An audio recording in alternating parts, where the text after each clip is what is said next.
we're actually going on a family holiday. Now we're going to be going to our place that we call our holiday home without the overheads. T-Rex. This is our family trip. Me and Damo have been on our little trip, and now we've got a little family trip just 2 days away to a camper van, which we call our holiday home. It's not really our holiday home, but we call it that, and they're very welcoming to us there as well. And because we're not real travel vloggers, we're not so much travel vloggers, I like to put a bit of meat and potatoes in some of these vlogs. We're going to talk a little bit today about bringing up kids in Thailand, like the benefits, the pros and the cons of bringing up kids in Thailand. Like it's a question that we get asked quite a lot. You ready to go?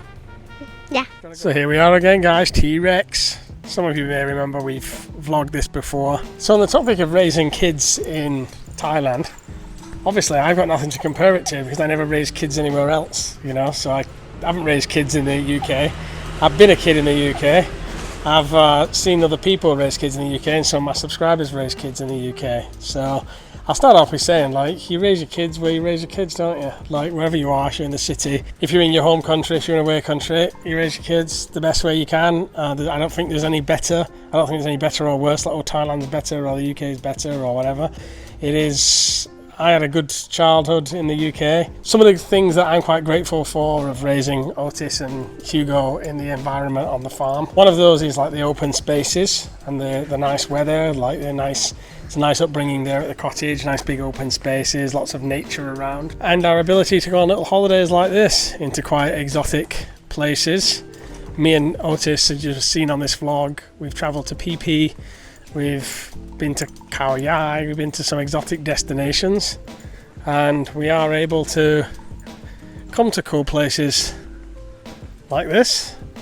And I mean, in the UK you can go to Blackpool, you can go to the beach down south, you can go to Newquay, it's quite nice. But one good thing about bringing the kids up, we'll start with the good stuff in Thailand, is just the ability to go on quite exotic holidays for very little. Like, we're staying here for 2 nights and it's going to cost us 2,500 or 3,000 baht, something like that.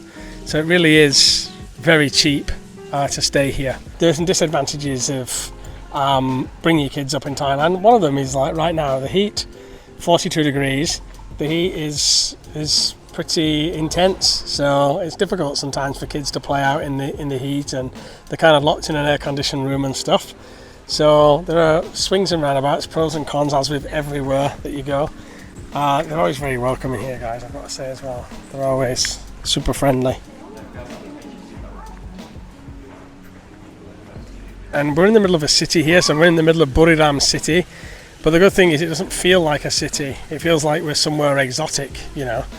And that's why we like it, because it doesn't feel like a city here.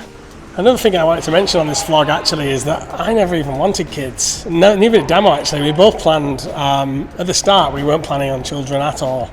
But then it ended up, we kind of, as we got a bit older, we changed our minds. And back in my party days and my drinking days, people used to say, you know, having kids is completely life-changing, it'll change your life forever.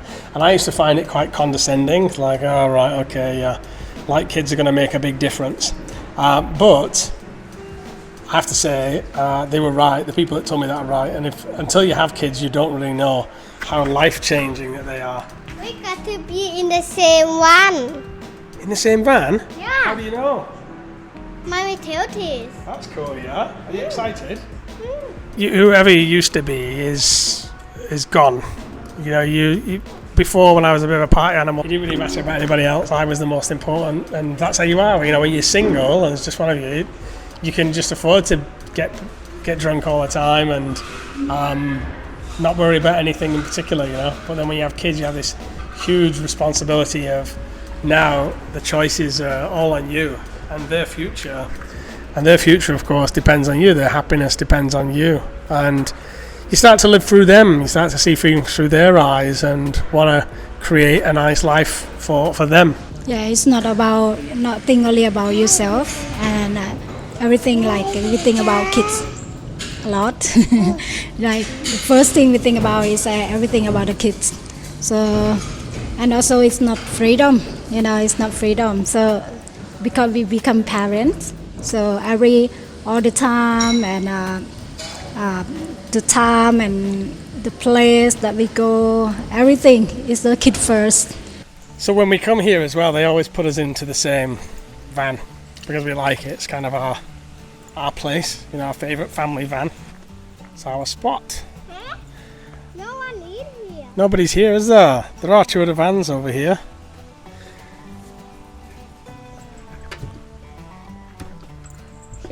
Oh, it's nice and cool in here too, isn't it? They got the aircon on here. And do you remember it? This is Hugo's first time. What do you think of this place, Go? He's got his squeaky shoes on. And it'll be all of us in that bed tonight. Is this what our view cabin van look like? Yeah, this is a caravan. It is a view, Yeah, it's a real one. but when you buy it, it'll be like this, yeah? Yep. But it won't have aircon in it usually. This one's got aircon in it. On your pocket watch says 10 o'clock, doesn't it? Let's see what else it says in your watch. You know what this says? No. It says, to my son, never forget I love you forever. I hope you believe in yourself as much as I believe in you. Where'd you get that pocket watch from? I don't like that. Where's it from though? Daddy. Nice, yeah? Yeah.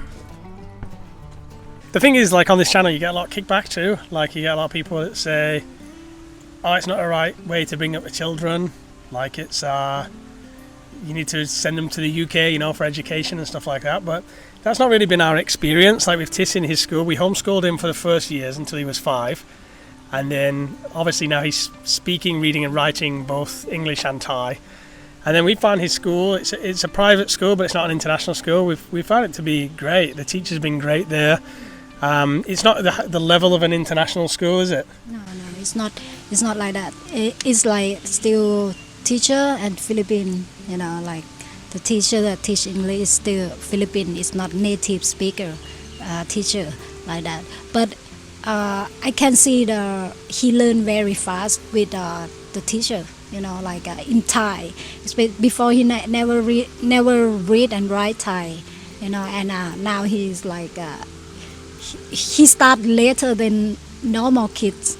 He's just like 1 year, the first year in Thai school, and then he pick up everything very fast. Some of the positives, like I won't make comparisons because it's not really comparing apples with apples, but some of the positives of the school are, number one, there's not much bullying.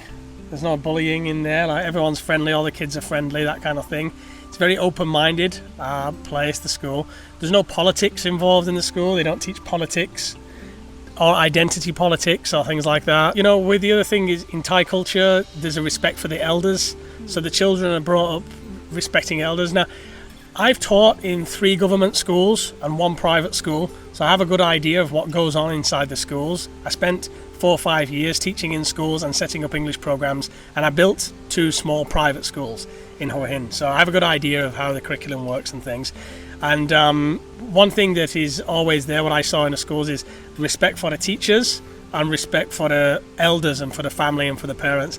And that's something, like one thing about bringing up kids in Thailand, in our particular situation, that's a good thing, I reckon. Yeah, and also like I don't know, but in Thailand when we do something, we think about parent first. We think about when we grow up, if we want to do something, we have to think. We think about what our parents taught us before. Like in Thailand, the children take care of the parents into the old age. Whereas in the UK, like the parents take care of the children and the children just kind of go their own way in a lot of circumstances, in a lot of situations. But here in Thailand, the child ends up taking care of the parents, whether it means send money every month or take care, like, or be here to take care. Yeah, even that you have your own family or something like that, you still care about your parents, like how they live and even that they don't have time to take care, they still send money. That because we thought about to feel respect and what we call Katanyu mean Yeah, they brought you up, so you feel to pay back them. Yeah, it's not payback. It's like they work hard on that, and now we have ability to help them. You know, it's like never left them behind. Which it really should be that way. Like families should support that way, I think, and we like that part of culture. So, bringing up kids here, like in a nutshell, you have like we love the open air, the rural setting, the countryside, which we wouldn't be able to have in the UK. Nice weather most of the time, nice places you can travel easily and cheaply. The respect for the elders, the teachers and the education is good. If we had to look at some negatives of bringing a kid up in Thailand, like some things that is kind of missing, what I think is like theatre and music. There's not much culture. Like, I mean, they have. Well, I don't think that's missing really. There's too many. There's more shopping malls here than there is in my hometown. Yeah, in Nang Rong and theatre and culture. Here you have a little bit like the Isan culture and the dancing and stuff, but in England there's a lot of culture like acting in the theatre. That's something I miss about the UK. Here there's not such a vibrant, eclectic mix, I found, unless you in the tourist areas and things like that. So I think that's something that that they miss out from the West. Like maybe there's the education system is probably set up better in the West just because there's such a long history. Like a lot of the schools here in Thailand, they use the Cambridge books, which is from England. And they use the Oxford books, and the reason that they use that curriculum is because it's very good. So they bring that over here. I think like in Thailand, Thai people that still believe that education in the UK or America, you know, like Western country is better. You know, it's better, much better than Thailand. And also the freedom of speech, freedom of thinking. It's different from the Thai school. That is because the Thai school sometimes the bad thing about the Thai school is like the teacher like the kids to listen to them and copy them like that, you know. No, it's not inspiring so much free thinking, but we try to do that as parents ourselves, you know, and Tis does a lot of extracurricular stuff. And we think that the world is changing now, so a lot of people can work online, start their own business. So you might say if you want your child to be in a corporate job, you might want to send them to USA or UK and earn big money and stuff like that. I've worked in a corporate job, and I don't think I do. It's up to him what he does, but I don't think I couldn't stand it, to be honest.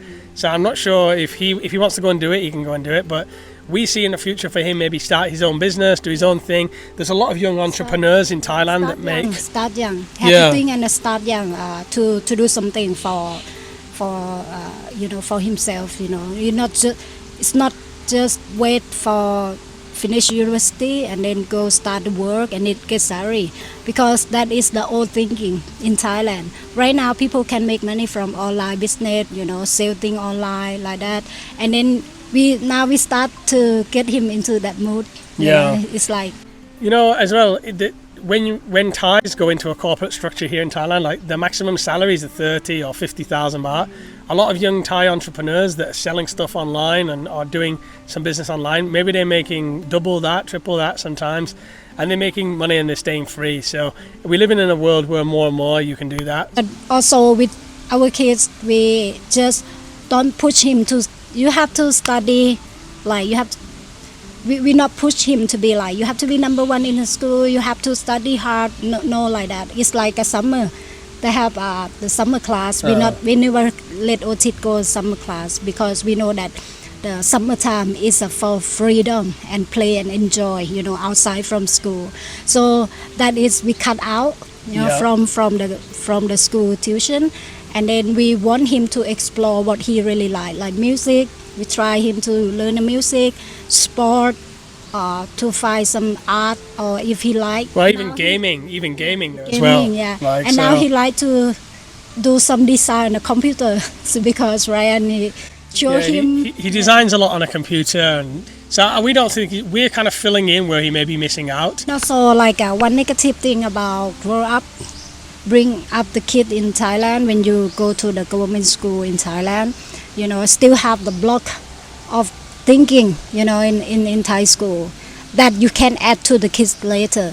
Yeah, don't let them just follow what the school rule. It's quite regimented, quite like the army, you know, like it's quite regimented. But our school is quite open-minded. Like when Tis had long hair, they didn't mind. In a government school, they have to cut their hair short. When Tis went with the long hair, they were like, oh no, you know, no problem. And it's an English program, so. But if you were a couple that was both from America or both from the UK, it'd be a lot more difficult for you.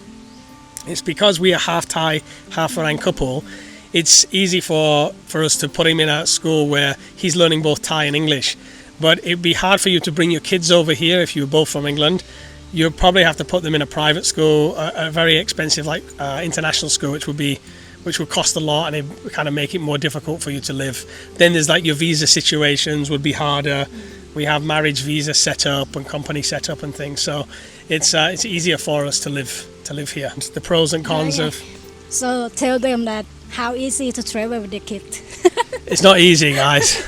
We've had to pull ourselves away just to do this vlog. Before, okay, when you're single, you just one backpack, right? Me too, just one backpack, go everywhere. And then when we're together, okay, just small bags, right, together, like that.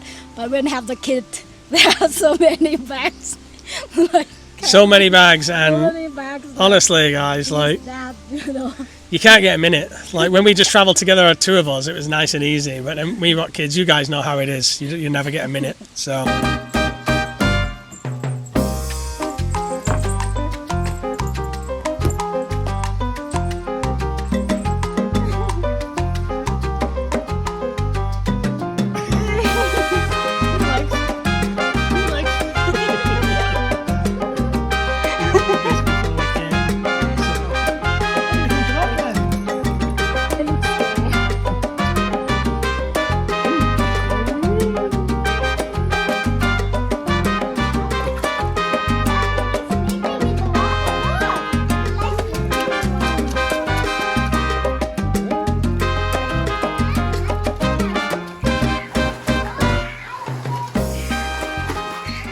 I think the main thing with kids is they bring a lot of meaning to your life.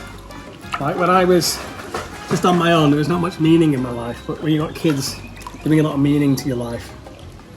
You want to make them happy. You want to have fun moments. You want to make the childhoods good. There's a lot of bad childhoods out there.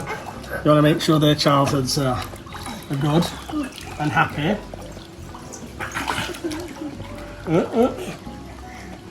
Oh, he's kicking himself. Kick.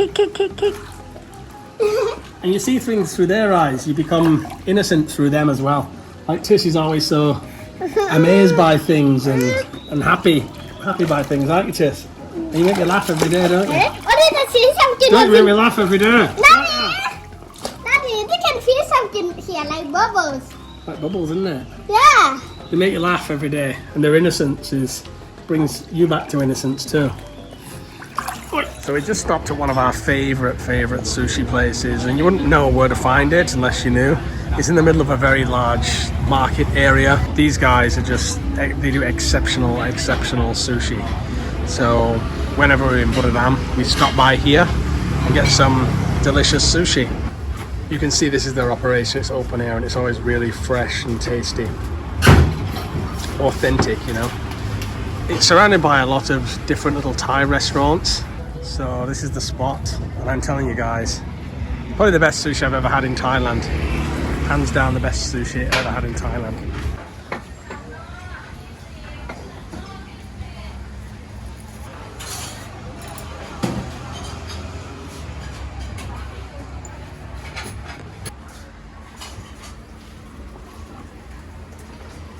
So the area is just rows and rows of restaurants, and there's some bars of live music down at the bottom there, and the sushi place is like smack bang in the middle. You'd hardly even notice it, you hardly even know it's there because there's just so many different restaurants here. But what a great spot. If you're in Buriram, check this place out for sushi. You will not be disappointed. The prices are quite reasonable as well. You got like a salmon sushi there for 20 baht, and something a little bit more specialist is what I have here. These are unagi rolls, 149. So What are these? Look. that looks yummy, doesn't it? And the market itself is situated right next to on the railway, next to and on the railway here. So obviously there's no trains coming at this time. but this is the where the restaurant's set up, right on the railway tracks. Only in Thailand.